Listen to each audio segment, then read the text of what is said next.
Lord, सबको जय मसीह की। आइए हम सब उस वचन के लिए प्रार्थनाएं करते हैं जो वचन में परमेश्वर की दास अपोस्टल अंकु यूसुफ नूला जी द्वारा और परमेश्वर की दासी पास्टर सोनी यूसुफ नूला जी द्वारा दिया जाता है। सर्वशक्तिमान परमेश्वर, हम आपका धन्यवाद करते हैं खुदावन खुदा कि आपने हमें एक नए दिन के साथ खुदावन अब ब्लेस किया। हम धन्यवाद करते हैं पिता परमेश्वर। बाइबल कहती धन्यवाद के साथ स्तुतियों के साथ उसके फाटकों में प्रवेश करते चलो। है मेरे जिंदा परमेश्वर, मैं आपका धन्यवाद करती हूँ खुदावन। आपके कोड़े खाने से पिता परमेश्वर हम चंगे हो चुके हैं खुदावन खुदा। आपके लहू बहाने से हमने शिफा को लिया परमेश्वर। हर एक जन जो मेरे साथ जुड़ा यीशु के नाम के द्वारा ब्लेस किए जाए।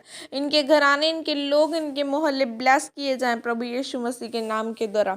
परमेश्वर का फजल, परमेश्वर का पाकरू इनके साथ रहे खुदावन खुदा। तेरा पाकरू आज इनकी जिंदगियों में जाए पिता परमेश्वर। तेरा फजल आज इनकी जिंदगियों में जाए खुदा। इन्हें आज अपनी पवित्र आत्मा से भर खुदा, अपनी सामर्थ से भर खुदावन खुदा। वही पवित्र आत्मा परमेश्वर जो तू परमेश्वर तूने वायदा किया जिस पवित्र आत्मा को डेलने का। आपका वचन कहता है अंत के दिनों में मैं अपना आत्मा सब मनुष्य के ऊपर डेलूंगा। खुदा आपने वायदा किया परमेश्वर, और परमेश्वर वही पवित्र आत्मा आज इन लोगों की जिंदगियों में डेल खुदावन खुदा। मेरे साथ जुड़ा हर एक जन ब्लेस किया जाए। इनके घराने, इनके लोग, इनके मोहल्ले ब्लेस किए जाएं यीशु मसीह के नाम के द्वारा। इनके लोग ब्लेस किए जाएं। आज का वचन इनकी जिंदगियों में कार्य करे। कोई भी शैतान की शक्ति आज के वचन को चुराने ना पाए। प्रभु यीशु मसीह के सामर्थ्य नाम में मांगती हूँ, आमीन आमीन। परमेश्वर की ओर मुड़े। यिर्मयाह 33 की 6 और 7 आयत में लिखा है, देख मैं इस नगर का इलाज करके इसके निवासियों को चंगा करूँगा और उन पर पूरी शांति और सच्चाई प्रकट करूँगा। मैं यहूदा और इस्राएल के बंदियों को लौटा ले आऊँगा और उन्हें पहले की समान बसाऊँगा। आमीन। मेरे प्रियो, तौबा करके फिर से परमेश्वर की ओर मुड़ना, इसका मतलब है परमेश्वर के जैसा बनना, उसकी तरह सोचना। जब हम उस ऊपर दिए गए वचन में पढ़ते हैं तो लिखा है कि परमेश्वर यिर्मयाह से उन लोगों के बारे में बात कर रहा है जो पहले परमेश्वर में थे लेकिन बाद में पाप करके परमेश्वर के विरुद्ध हुए। ये यहूदा और इज़राइल के लोग थे। परमेश्वर ने कहा कि यह लोग इसलिए दुखों और मुसीबतों में हैं क्योंकि उन्होंने मेरे विरुद्ध पाप किए, गलत काम किए। लेकिन परमेश्वर यिर्मयाह को कहता है कि इन लोगों से क्या कि अगर ये फिर से मेरी ओर फिरे, यानी अपने पापों से तौबा करके मेरे पास वापस आ जाएं, तो मैं इन लोगों का इलाज करके इनको चंगा करूंगा और इनको फिर से पहले के समान बसाऊंगा। बसाने का मतलब होता है कि इनके जीवन को सेट करूंगा, यानी इनके जीवन को सीधा करूंगा, इनके परिवारों और फाइनेंस को सीधा करूंगा।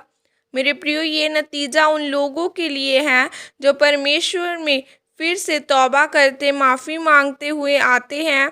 जिस प्रकार परमेश्वर यहूदा और इस्राएलियों के लोगों पर दया की, उन्होंने परमेश्वर से माफ़ी मांगी और वह फिर से परमेश्वर की ओर मुड़े, तब परमेश्वर ने उनको माफ़ किया और उन्हें पहले की तरह बसाया। उसी प्रकार अगर आप परमेश्वर से माफ़ी मांगते हुए आते हैं तो परमेश्वर आपको फिर से खड़ा करता है, आपको जीवन को सीधा करता है और आपको आशीषित करता है।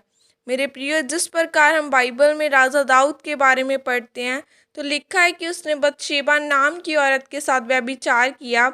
उसने वह काम किया जो परमेश्वर के विरुद्ध था, जिसको करने की परमेश्वर के वचन में मनाही थी। लेकिन जब नातान नबी ने दाऊद को कहा कि तूने परमेश्वर के विरुद्ध पाप किया, तुझे पश्चाताप करना होगा, तब दाऊद ने परमेश्वर के सामने पश्चाताप किया।